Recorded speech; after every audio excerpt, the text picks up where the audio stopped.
जय हिंद दोस्तों। आज हम आपके सम्मुख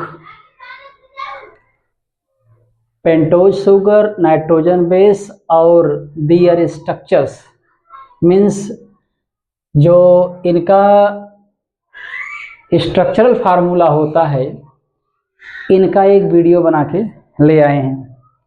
कुछ दोस्तों का कहना था कि सर आप जो है इनके स्ट्रक्चर को भी आप बताइए, तो मैं आपको थोड़ा सा इनके स्ट्रक्चर के बारे में बात कर रहा हूँ। अगर ये स्ट्रक्चर हम सीख जाएंगे तो न्यूक्लिक एसिड चाहे सिंगल स्टैंडर्ड हो चाहे डबल स्टैंडर्ड, मतलब डीएनए और आरएनए के बारे में जो उनके स्ट्रक्चर्स होते हैं बहुत ही आसानी से बना पाएंगे। तो चलिए आज के वीडियो की शुरुआत करते हैं। पेंटोज शुगर ये दो प्रकार के होते हैं। पेंटोज शुगर स्पेशली दो प्रकार के होते हैं। मैं यहाँ लिखकर आपको क्लियरली बता रहा हूँ। पेंटोज शुगर ये स्पेशली दो प्रकार के होते हैं। एक होता है राइबोज शुगर और एक होता है डीऑक्सीराइबोज शुगर। डीऑक्सीराइबोज शुगर पहले इन दोनों के स्ट्रक्चरल फार्मूले और मॉलिक्यूलर फार्मूले की बात कर लेते हैं। तो जैसा कि मैंने बताया आपको, पेंटोज शुगर एक्चुअली होता क्या है कि ये पेंटोज शुगर नाइट्रोजन बेस और जो ये दोनों न्यूक्लिक एसिड बनाने में प्रयोग किए जाते हैं। तो इसीलिए इनके बारे में पहले हम बहुत बढ़िया से स्टडी कर लेंगे, तो न्यूक्लिक एसिड का वीडियो बहुत बढ़िया बनेगा और आपको समझ में भी बहुत बढ़िया आएगा। तो मैंने बताया पेंटोज शुगर दो प्रकार के होते हैं, एक राइबोज शुगर, एक डीऑक्सीराइबोज शुगर। राइबोज शुगर में भी 5 कार्बन होते हैं और डीऑक्सीराइबोज शुगर में भी 5 कार्बन होते हैं, इसीलिए इनको पेंटोज शुगर के नाम से जाना जाता है। असल में क्या होता है कि ये एक रिंग्ड स्ट्रक्चर होते हैं, राइबोज और डीऑक्सीराइबोज। तो चलिए इनके स्ट्रक्चर के बारे में सीख लेते हैं और उसी के साथ इनके अणुसूत्र यानी मॉलिक्यूलर फार्मूला भी जान लेते हैं। तो चलिए शुरुआत करते हैं। पहले इनका स्ट्रक्चर बना लेते हैं हम।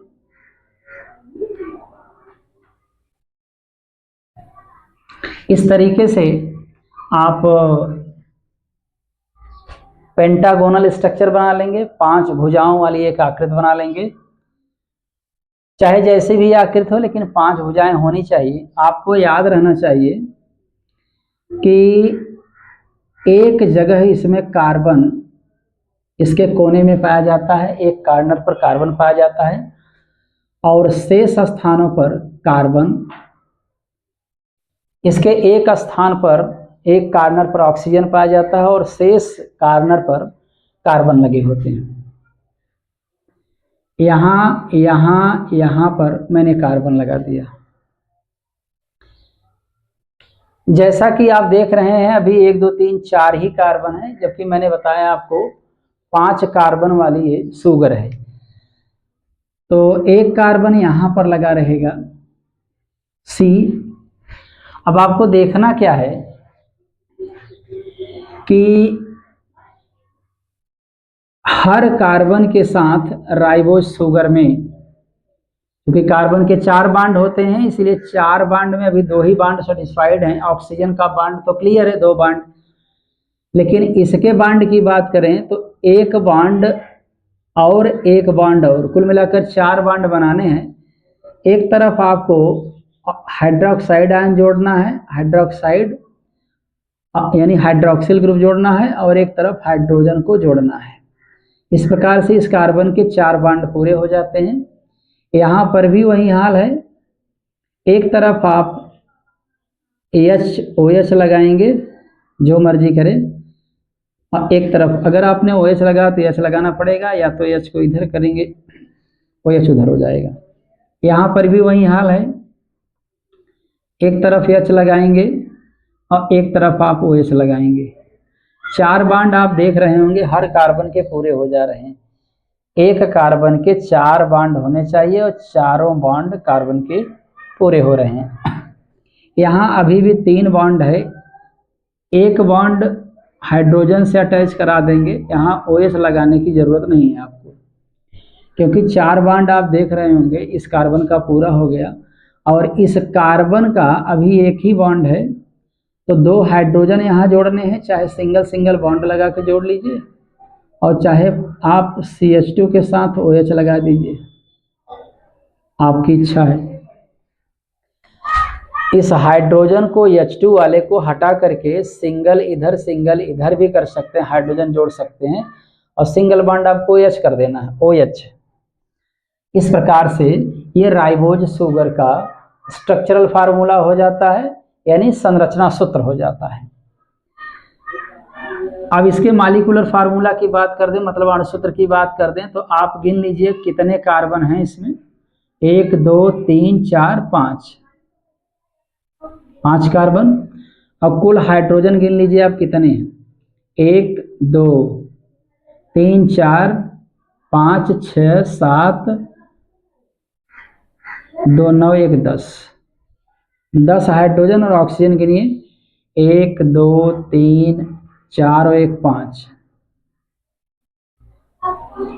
इस तरीके से ये राइबोज शुगर का स्ट्रक्चरल फार्मूला और मॉलिक्यूलर फार्मूला मैंने दोनों यहाँ पे लिख दिया है। अब बात करते हैं डीऑक्सी राइबोज शुगर की, तो इसके भी स्ट्रक्चरल फार्मूले की बात करें, दोनों पेंटागोनल स्ट्रक्चर में ही बनेंगे, लेकिन ध्यान आपको एक चीज़ का ध्यान देना है कि यहाँ तो ऑक्सीजन लगा ही रहेगा और आपको इन कार्नर्स पे आपको कार्बन जोड़ना है। सभी कोनों पर कार्बन जोड़ना है और एक कार्बन यहाँ लगाएंगे आप, और बिल्कुल उसी प्रकार से आप जोड़ते हुए चलेंगे। एक तरफ H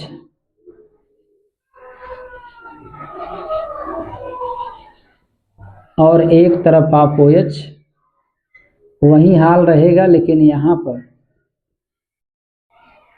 एक ऑक्सीजन डिलीट हो जाएगा, डिजनरेट हो जाएगा, और यहाँ पर सेम कंडीशन रहेगी, बिल्कुल उसी प्रकार से राइबोज की तरह से OH लगा रहेगा, एक हाइड्रोजन यहाँ जुड़ा रहेगा और बिल्कुल उसी प्रकार से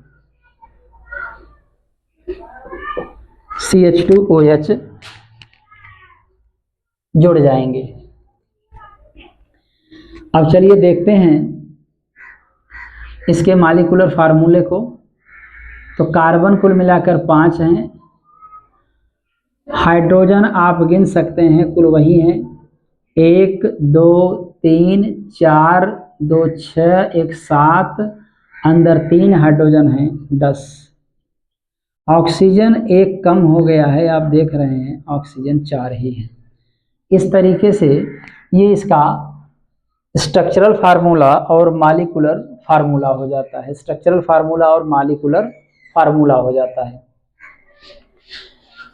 तो आप देख रहे हैं पेंटोज शुगर, 2 प्रकार के राइबोज शुगर और डीऑक्सी राइबोज शुगर, इसका ये structural formula molecular formula, deoxy ribose का स्ट्रक्चरल फार्मूला और मॉलिक्यूलर फार्मूला आप देख रहे हैं।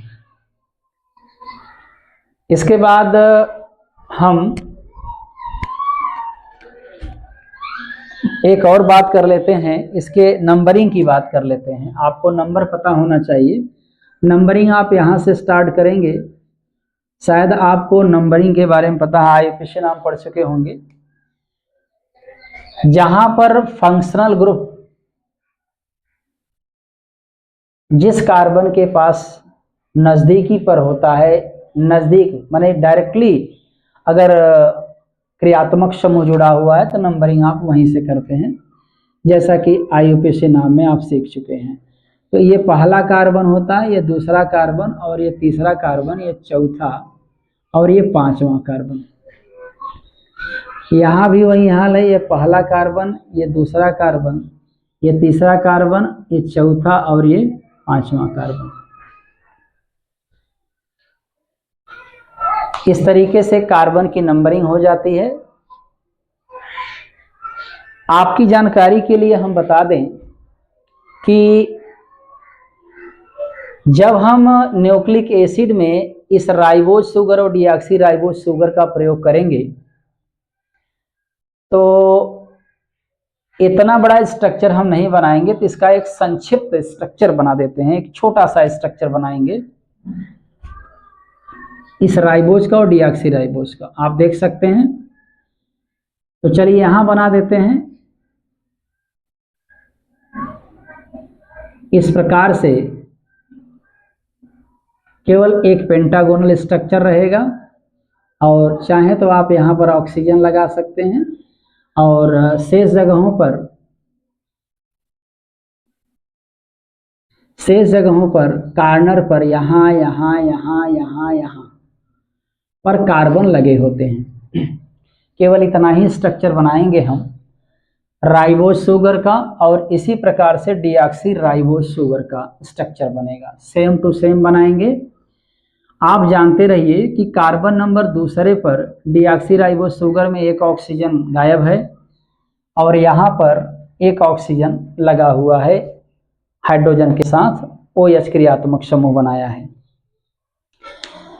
इस तरीके से न्यूक्लिक एसिड में हम 60 स्ट्रक्चर की बात करेंगे, छोटा स्ट्रक्चर जब DNA बनाना शुरू करेंगे, RNA बनाना शुरू करेंगे, तो इस तरीके से ये राइबोज और डीऑक्सी राइबोज शुगर के स्ट्रक्चर की बात कर लेंगे। इसके बाद हम आगे बात करेंगे आपसे नाइट्रोजन बेस के बारे में। नाइट्रोजन बेस क्या है?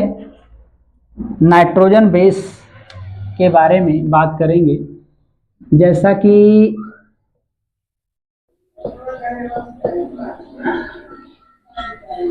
मैं यहाँ नाइट्रोजन बेस लिख भी दे रहा हूँ। नाइट्रोजन बेस स्पेशली दो प्रकार के होते हैं। एक होता है प्यूरीन नाइट्रोजन बेस, ये एन लिखे हैं, एन से नाइट्रोजन होता है, तो नाइट्रोजन पूरा शब्द नहीं लिखे हैं, केवल ये मैंने सिंबल यूज किया है। और एक होता है पेरिमिडीन, पेरिमिडीन नाइट्रोजन बेस।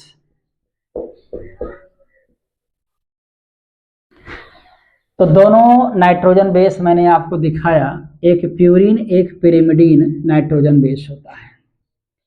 इन्हीं दोनों को मिला करके हम नाइट्रोजन बेस कहते हैं। तो चलिए प्यूरीन नाइट्रोजन बेस के बारे में बात करते हैं। तो प्यूरीन नाइट्रोजन बेस जो होता है ये मुख्यतः दो प्रकार के होते हैं। एक होता है एडेनिन, जिसको कि हम ए से दर्शाते हैं, और एक होता है गुआनीन, जिसको हम कैपिटल जी से दर्शाते हैं। एडेनिन और गुआनीन। पेरिमिडीन ये जो नाइट्रोजन बेस होता है ये स्पेशली 3 प्रकार के होते हैं, मैं यहाँ लिख दे रहा हूँ। एक आपका होता है थाइमीन, जिसको हम कैपिटल टी से दर्शाते हैं, और एक होता है साइटोसिन,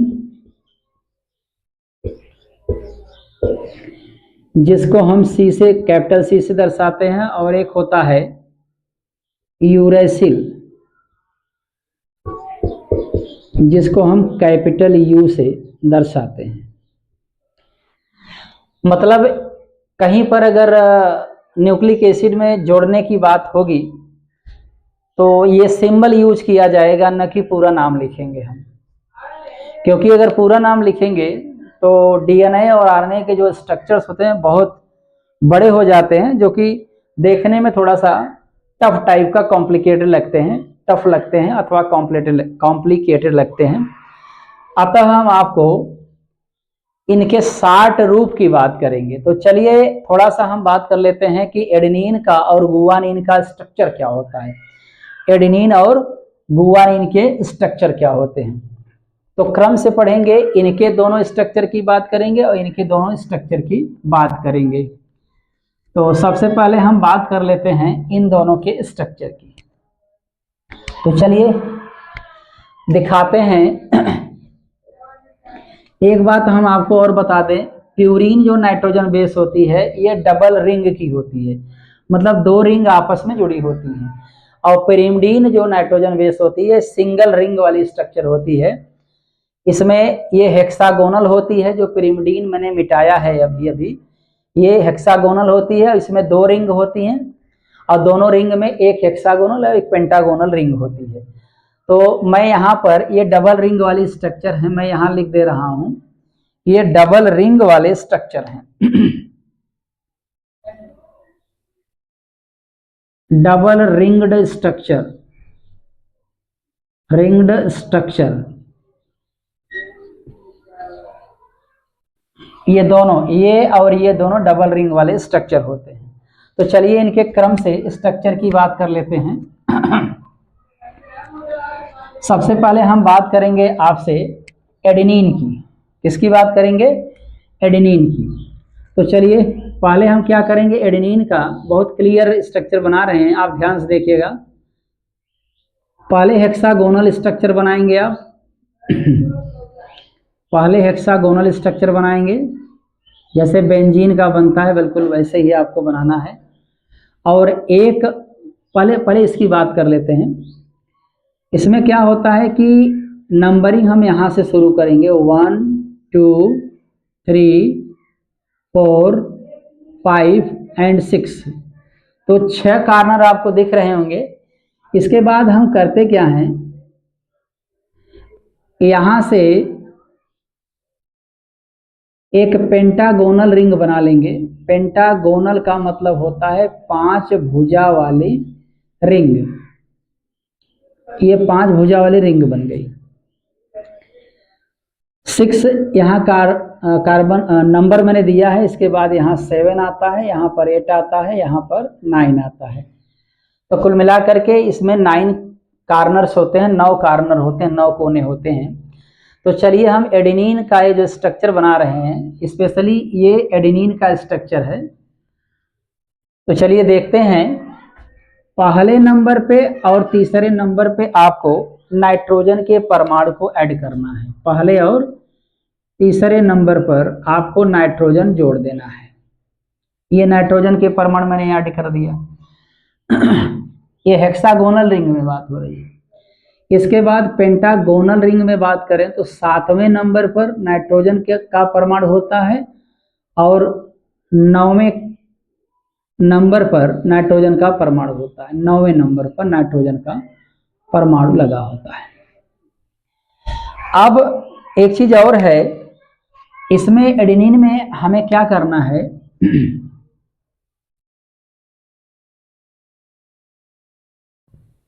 एडेनिन में हमें यहाँ पर सिंगल बॉन्ड NH2 करना है। इसमें जो NH2 समूह होता है ये 6वें नंबर से अटैच रहता है। इसके बाद अगर हम बात करें शेष जो स्थान हैं वहां पे कार्बन लगे होते हैं, शेष स्थानों पर कार्बन लगे हुए हैं। ये यहां भी कार्बन लगा है और यहां भी कार्बन लगा होता है, यहां भी कार्बन और यहां भी कार्बन लगा होता है। और अब हम करेंगे क्या, इनके बांड को सेटिस्फाइड करेंगे। इनके बांड को क्या करेंगे, सेटिस्फाइड करेंगे। तो चलिए बांड को सेटिस्फाइड करते हैं।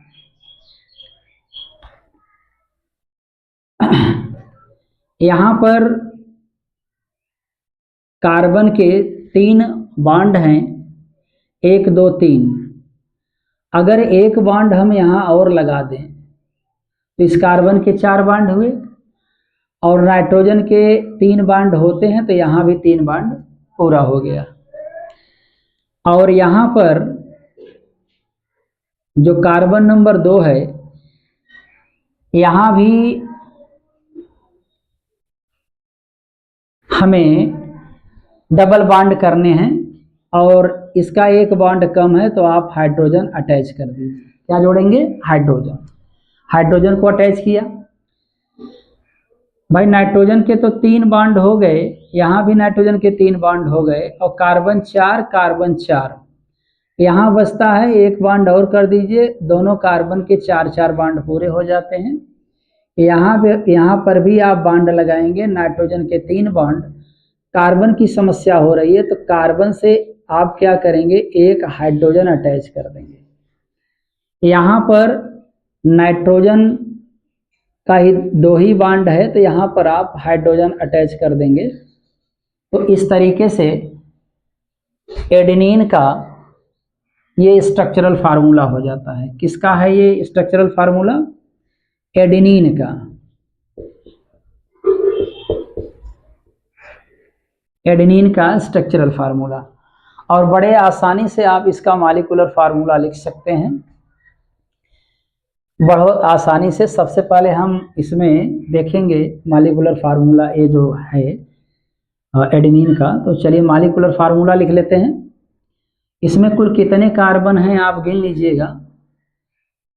1 2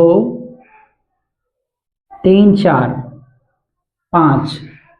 कुल कितने कार्बन? 5 कार्बन। हाइड्रोजन कितने हैं? आप हाइड्रोजन भी गिन सकते हैं।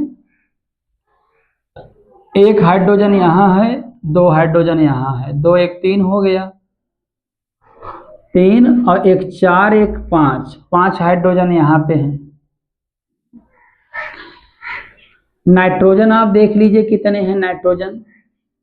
2 इसमें है और 2 इसमें है, N4 कर दीजिए। तो ये आपका हो गया एडेनिन का मॉलिक्यूलर फार्मूला, मतलब अणुसूत्र हो गया। और आप स्ट्रक्चरल फार्मूला देख ही रहे हैं। तो ये एडेनिन का स्ट्रक्चरल मॉलिक्यूलर फार्मूला हो जाता है। इसके बाद हम बात करेंगे गुआनिन की। इसके बाद हम किसकी बात करेंगे? गुआनिन की बात करेंगे। तो गुआनिन का जो स्ट्रक्चरल फार्मूला है, यहां मैं लिख दे रहा हूं गुआनिन।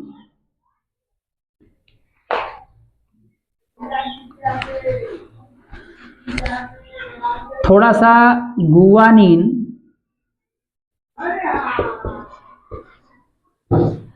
और एडेनिन में थोड़ा सा अंतर है। वह अंतर क्या है आप बड़ी आसानी से देख सकते हैं। जैसे कि ये नाइट्रोजन वगैरह सेम रहेंगे, सेम टू सेम। फर्क बस है NH2 का। तो आपको दिखा दें, यहां पर NH2 ना होकर के OH लगा रहेगा, और यहां पर NH2 लग जाएगा, NH2। आपने देखा कि मैंने यहां से NH2 हटाया और यहां से हाइड्रोजन हटाकर NH2 लगा दिया। तो ये गुआनिन का स्ट्रक्चरल फार्मूला हो जाता है। इसके बाद हम इसके मॉलिक्यूलर फार्मूला की बात कर लेते हैं। तो आप कार्बन गिन ही सकते हैं कितने हैं। कार्बन मैंने कोई परिवर्तन नहीं किया। कितने कार्बन थे? 1 2 3 4 5। कितने कार्बन? 5। हाइड्रोजन कितने हैं? एक बार गिन लीजिए हाइड्रोजन आप। तो चलिए यहां से गिनते हैं। 2 हाइड्रोजन ये है, 2 1 3। 3 हाइड्रोजन इस रिंग में मौजूद है और 2 हाइड्रोजन यहाँ पे मौजूद है। कुल मिलाकर 5 हाइड्रोजन यहाँ हैं। और नाइट्रोजन कितने हैं? नाइट्रोजन कितने हैं? 2 इसमें है, 2 इसमें, कुल मिलाकर 4 नाइट्रोजन। तो इस तरीके से ये गुआनिन का स्ट्रक्चरल फार्मूला और मॉलिक्यूलर फार्मूला हो जाता है। इसके बाद ये तो हो गए प्यूरिन, दोनों एडेनिन और गुआनिन के मॉलिक्यूलर फार्मूले और स्ट्रक्चरल फार्मूले। इसके बाद हम आपको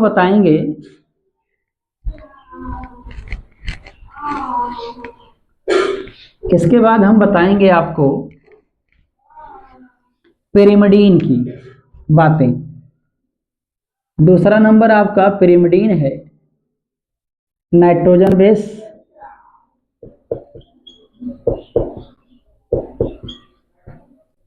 पिरिमिडीन नाइट्रोजन बेस,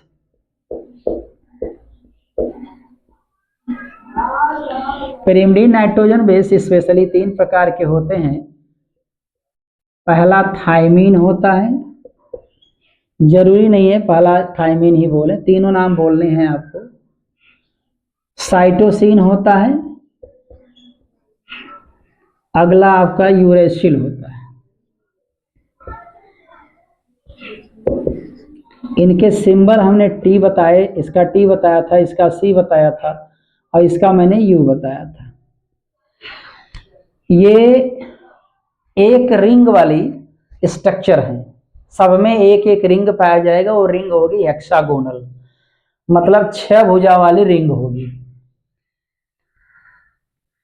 6 भुजा वाली एक ही रिंग होगी, इसमें भी एक रिंग एक रिंग एक रिंग। जैसा कि आप बेंजीन का स्ट्रक्चर बनाते हैं वैसे ही हेक्सागोनल रिंग पाई जाएगी।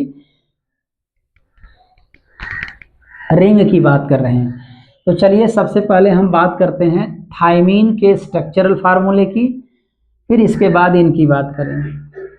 तो थायमीन का स्ट्रक्चरल फार्मूला जो है, स्ट्रक्चर के माध्यम से जो फार्मूला बनेगा वो क्या होगा। पहले आप 6 भुजा वाली एक रिंग बना लेंगे और रिंग बनाने के बाद आप नंबरिंग करेंगे। यहाँ पर नाइट्रोजन होगी और तीसरे नंबर पर नाइट्रोजन होगी। इस तरीके से आप लगा लेंगे। इसके बाद आपको शेष जगहों पर आपका कार्बन लगा रहेगा, शेष कॉर्नर पर आपका क्या लगा रहेगा, कार्बन लगा रहेगा।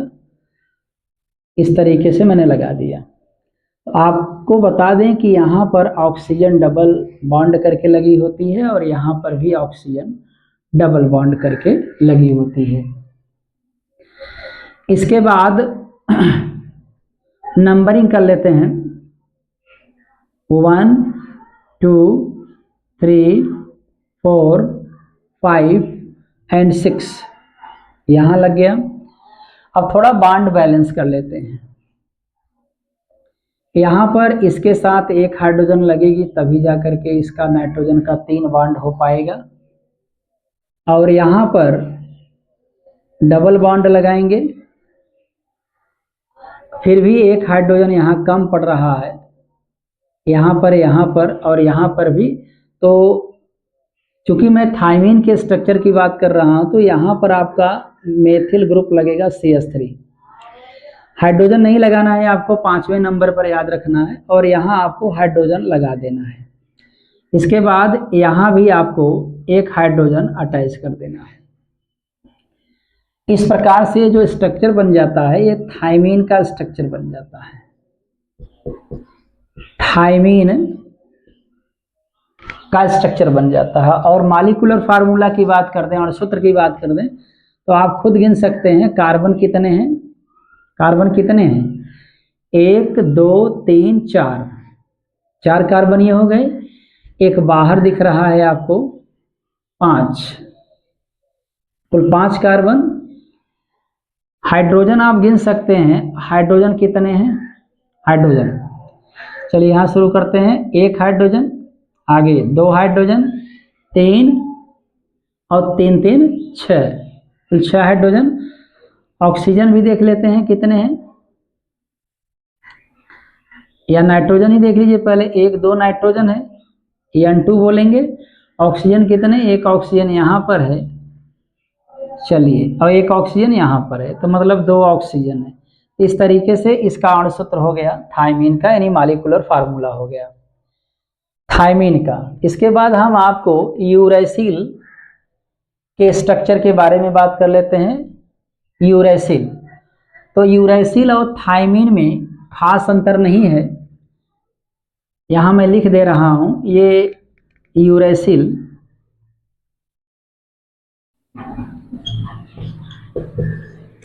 यूरेसिल का स्ट्रक्चरल फार्मूला, यहाँ पे आपको हाइड्रोजन ऐड कर देना है, यहाँ पर आपको हाइड्रोजन ऐड कर देना है। यूरेसिल में आप हाइड्रोजन ऐड कर देंगे। अब आप इसका मॉलिक्यूलर फार्मूला लिख सकते हैं। तो कुल मिलाकर हमें लग रहा है एक कार्बन कम हुआ है। तो यहाँ पर कितने कार्बन कर देंगे, फिर से गिन लेते हैं। 1 कार्बन, 2 कार्बन, 3 कार्बन, तो कुल 3 कार्बन हो गए इसके। और हाइड्रोजन कितने होंगे गिन लेते हैं, चलिए 1 2 3 4 हाइड्रोजन हो गए। नाइट्रोजन तो 2 ही है। ऑक्सीजन कितने हैं, ऑक्सीजन 2 हैं। तो इस तरीके से यूरेसिल का स्ट्रक्चरल फार्मूला हो गया। और इसका मॉलिक्यूलर फार्मूला आप देख ही रहे हैं यूरेसिल का। इसके बाद हम बात करेंगे, बचा है हमारा साइटोसिन। तो साइटोसिन को भी देख लेते हैं। साइटोसिन में कुछ नहीं है, केवल आपको यहाँ सिंगल बॉन्ड NH2 कर देना है। सिंगल बॉन्ड क्या कर देना है, AnH2 कर देना है। और इसके बाद यहाँ से आपको हाइड्रोजन रिलीज कर देना है और ये डबल बॉन्ड लगा देना है। तो कार्बन के 4 बॉन्ड, नाइट्रोजन के 3 बॉन्ड, बाकी ये आप देख ही रहे हैं। तो अब इसके ये रहा इसका साइटोसिन का। साइटोसिन का और मॉलिक्यूलर फार्मूला भी साइटोसिन का लिख लेते हैं। कार्बन कितने हैं, 1 2 3 1 4, कार्बन 4,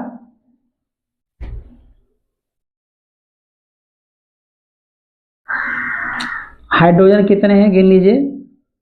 ये कार्बन है, ये ध्यान में रखेंगे आप, अगर हमसे थोड़ी बहुत मिस्टेक हो जाए तो आप देख लीजिएगा काउंट करने में। कार्बन 4 और हाइड्रोजन कितने हैं गिन लीजिए। 1 हाइड्रोजन, 2 1 3 और 2 5। 1 हाइड्रोजन, 2 हाइड्रोजन, 3 2 5 हाइड्रोजन। और ऑक्सीजन कितना है, 1 है। नाइट्रोजन कितने हैं, 2। इस तरीके से आपने देखा कि साइटोसिन का स्ट्रक्चरल फार्मूला और इसका मॉलिक्यूलर फार्मूला। कुल मिलाकर तीनों में बात करें, थायमीन, साइटोसिन, यूरेसिल, तो तीनों में जो कोने पर कार्बन लगे हैं 4 ही कार्बन होंगे। ये कार्बन में कोई परिवर्तन नहीं होगा। इसमें तीनों में 4 ही कार्बन होंगे। इसके बाद थायमीन में 1 कार्बन बढ़ा था, कुल मिलाकर 5। तो थायमीन में 5 और बाकी सब दोनों में 4 कार्बन है। जैसा कि मैंने स्ट्रक्चर दिखाया है, आप इसको 1-2 बार प्रैक्टिस कर लेंगे, 2 बार 3 बार अगर प्रैक्टिस कर लेते हैं तो आपकी ये स्ट्रक्चरल फार्मूला की समस्या खत्म हो जाती है। इसके बाद हम बात करेंगे आपसे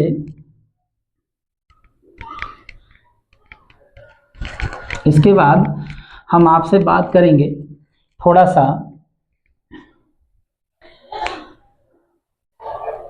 जो न्यूक्लियोसाइड है, चाहे वो न्यूक्लियोसाइड और न्यूक्लियोटाइड, चाहे डीएनए का न्यूक्लियोसाइड हो, चाहे आरएनए का न्यूक्लियोसाइड और न्यूक्लियोटाइड। तो जनरली हम आपको बता देना चाहते हैं कि न्यूक्लियोसाइड कैसे बनता है, ये आप देख लीजिए।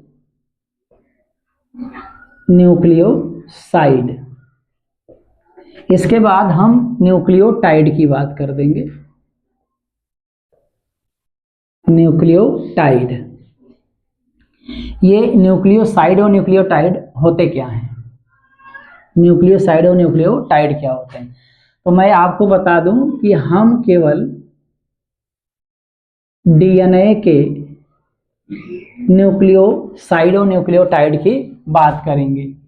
तो चलिए न्यूक्लियोसाइड की, डीएनए के न्यूक्लियोसाइड की बात करते हैं। तो एक्चुअली होता क्या है कि जैसे डीएनए में आपको ध्यान देना पड़ेगा, डीएनए में पेंटोज शुगर, नाइट्रोजन बेस और फास्फोरिक एसिड ये तीनों मिलेंगे। और इसमें भी आरएनए में भी पेंटोज शुगर, नाइट्रोजन बेस और फास्फोरिक एसिड तीनों अणु मिल करके एक बड़ा अणु बनाएंगे। तो डीएनए का न्यूक्लियोसाइड और न्यूक्लियोटाइड बनता कैसे, आप खुद स्ट्रक्चर पर देखिए, स्ट्रक्चर देख लीजिए इसका। सबसे पहले आप क्या करेंगे, ये डीएनए का पेंटोज शुगर बनाएंगे। आप एक पेंटोज शुगर लीजिए, डीएनए में पाया जाता है पेंटोज शुगर, और इस पेंटोज शुगर का नाम है डीऑक्सीराइबोज शुगर। इसका नाम डीऑक्सीराइबोज शुगर, जैसा कि मैंने आपको पहले बताया है। यहाँ पर ऑक्सीजन लगा होता है और यहाँ पर भी एक कार्बन होता है। कार्बन कार्बन कार्बन कार्बन, और यहाँ पर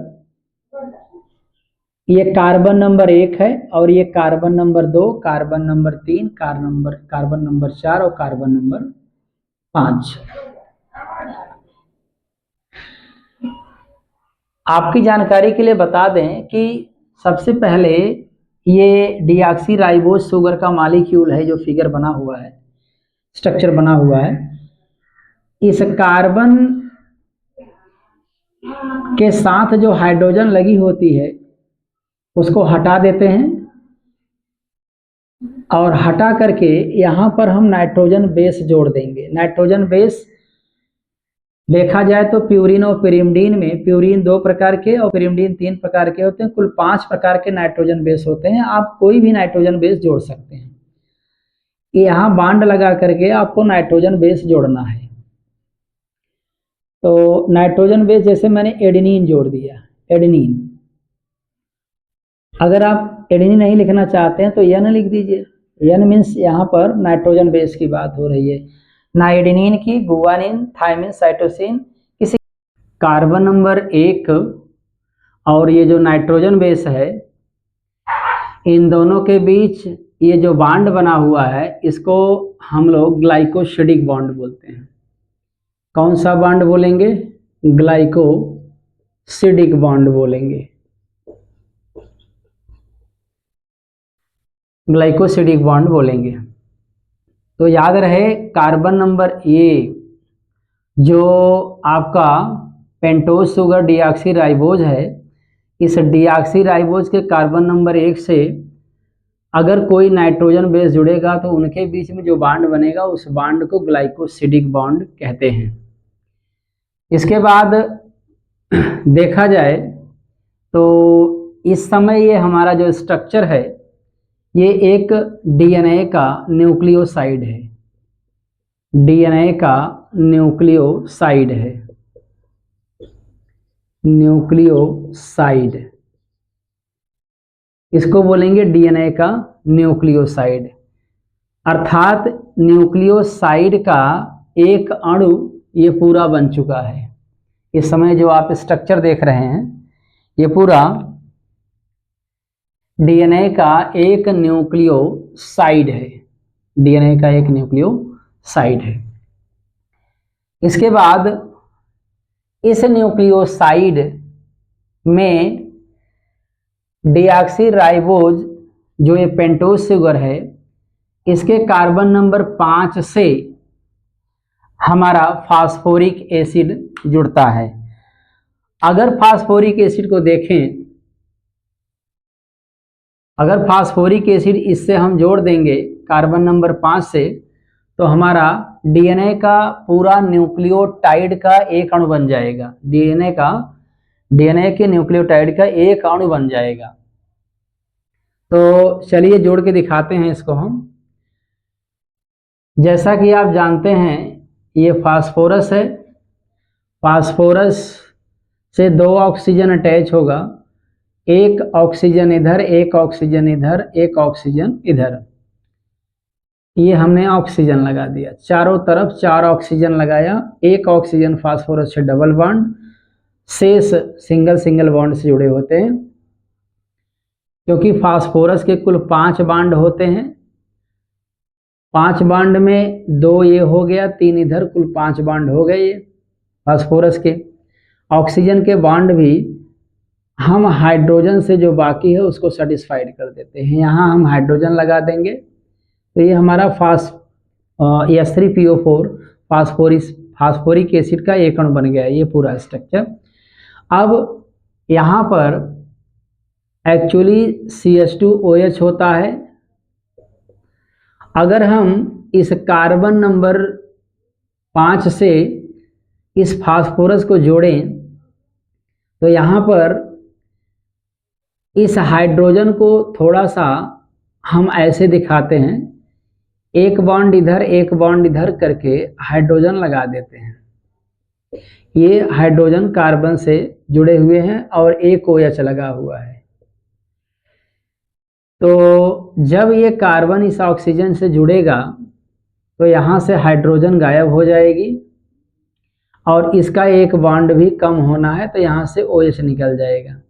जब OH निकल जाएगा तो ये कार्बन इस ऑक्सीजन से आसानी से जुड़ जाएगी। इस प्रकार से इस कार्बन के 4 बॉन्ड पूरे हो जाते हैं और ये जो बॉन्ड आपका यहाँ बन गया है ऑक्सीजन और कार्बन नंबर 5 के बीच, इस बॉन्ड को हम लोग फास्फोडाइएस्टर बॉन्ड कहते हैं। फास्फोडाइएस्टर बॉन्ड कहते हैं, फास्फोडाइएस्टर बॉन्ड कहते हैं। अब आपको जो ये संपूर्ण स्ट्रक्चर दिख रहा है ये पूरा अब DNA का न्यूक्लियोटाइड हो गया, DNA का न्यूक्लियोटाइड हो गया। अर्थात DNA के न्यूक्लियोटाइड का एक अणु बन गया। तो हम आपको एक बार दिखाते हैं DNA का न्यूक्लियोसाइड, यहाँ से लेकर के ये वाला स्ट्रक्चर आपका पूरा जो रेड मार्क मैं कर रहा हूँ ये DNA का न्यूक्लियोसाइड है। और इस DNA के न्यूक्लियोसाइड के कार्बन नंबर 5 से फास्फोरिक एसिड अगर जुड़ जाता है तो अब इस संपूर्ण संरचना को DNA का न्यूक्लियोटाइड कहते हैं। इस प्रकार से हम लोगों ने देखा DNA के न्यूक्लियोटाइड में कुल मिलाकर के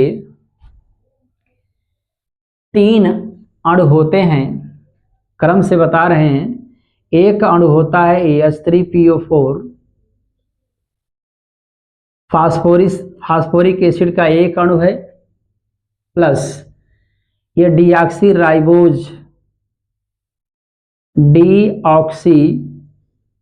राइबोज जो पेंटोज शुगर है इसका भी एक अणु है, प्लस और ये जो नाइट्रोजन बेस है,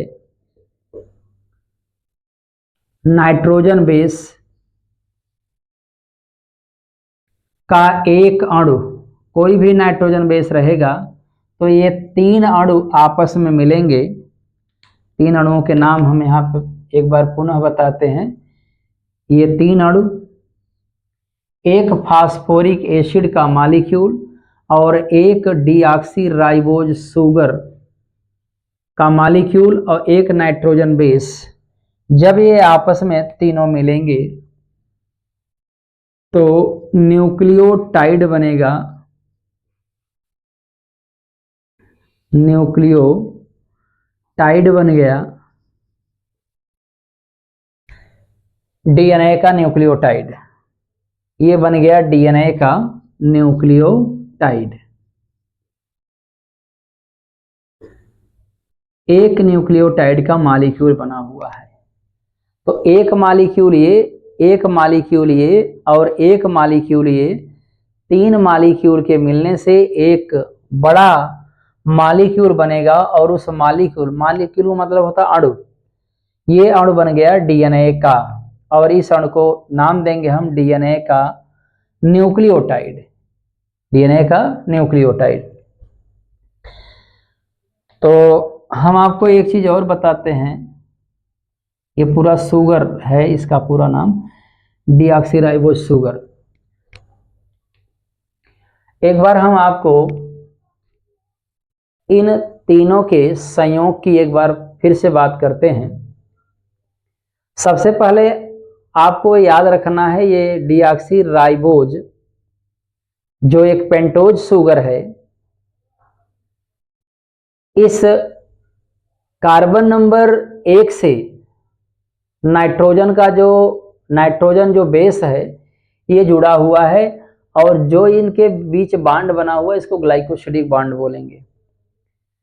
और फिर इसके बाद इस डीऑक्सीराइबोज शुगर के कार्बन नंबर 5 से फास्फोरिक एसिड जुड़ा हुआ है, तो कार्बन नंबर 5 और ऑक्सीजन के बीच जो बांड बना हुआ है इसको फास्फोडाइस्टर बांड बोलेंगे।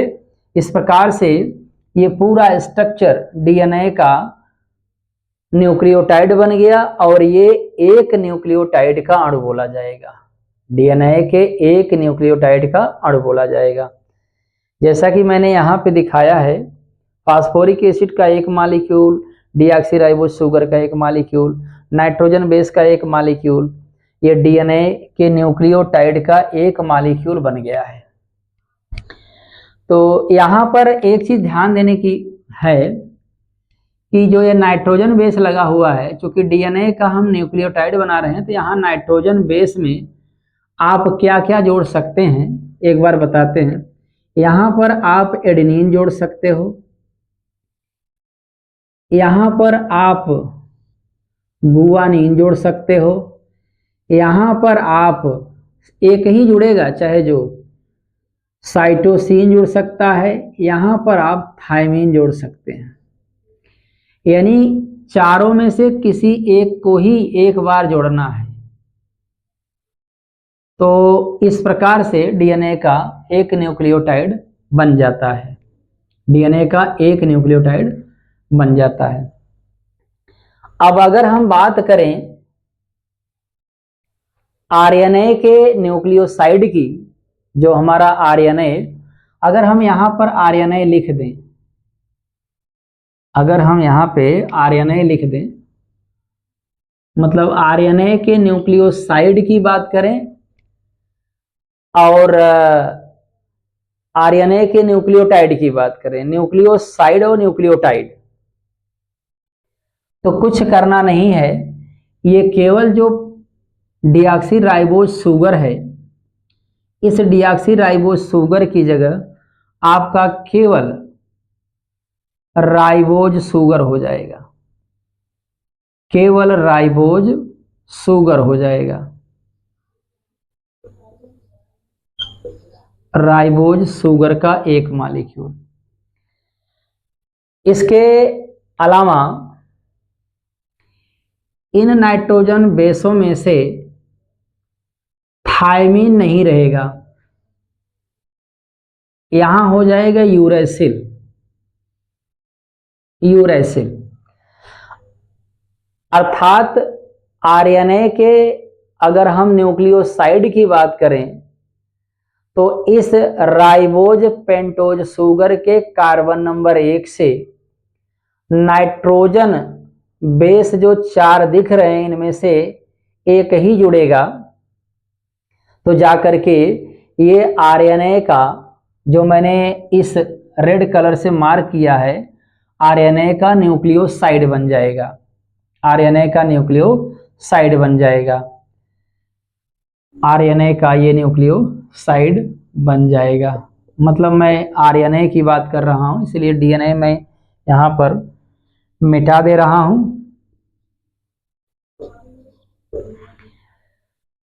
ये हमारा आरएनए के न्यूक्लियोसाइड का एक मॉलिक्यूल बन गया, न्यूक्लियोसाइड का एक मॉलिक्यूल बन गया, ये घेरे में जो मैंने बंद किया है। इसके बाद इसी कार्बन नंबर 5 से पुनः फास्फोरिक एसिड यहाँ जैसा कि जुड़ा हुआ है, अगर ये जुड़ गया तो इस ऑक्सीजन और कार्बन नंबर 5 के बीच ये फास्फोडाइएस्टर बॉन्ड वैसे का वैसे पुनः बनेगा आरएनए के कंडीशन में। तो ये पूरा अब जो स्ट्रक्चर बनेगा, ये पूरा का पूरा स्ट्रक्चर जो है हमारा आरएनए का न्यूक्लियोटाइड बन जाएगा। आरएनए का क्या बन जाएगा? न्यूक्लियोटाइड। आरएनए का न्यूक्लियोटाइड। तो अगर हम देखें आरएनए के न्यूक्लियोटाइड में, तो फास्फोरिक एसिड का एक अणु, राइबोज शुगर का एक अणु, नाइट्रोजन बेस का एक अणु, ये तीनों अणु मिलकर के आरएनए के एक न्यूक्लियोटाइड का बड़ा अणु बनाते हैं। आरएनए के न्यूक्लियोटाइड का एक अणु बनाते हैं। ग्लाइकोसिडिक बॉन्ड वैसे रहेगा, फास्फोडाइएस्टर बॉन्ड वैसे रहेगा, लेकिन अंतर केवल ये पेंटोज शुगर में यहाँ पर राइबोज हो जाएगी, राइबोज शुगर, और ये पूरा जो स्ट्रक्चर बन जाएगा ये हमारा आरएनए का न्यूक्लियोटाइड बन गया। मतलब एक अणु बना है, आरएनए की न्यूक्लियोटाइड का एक अणु बना है। तो इस प्रकार से आरएनए और डीएनए के कंप्लीट स्ट्रक्चर की बात, न्यूक्लिक एसिड की बात करेंगे, डीएनए और आरएनए की, इसको बढ़ा करके हम आगे बात करेंगे। यानी न्यूक्लियोटाइड के जो आरएनए और डीएनए के मैंने बनाया है यहाँ पर, इसको हम आगे बढ़ा के एक बार फिर अगले वीडियो में आपसे मिलेंगे। तब तक के लिए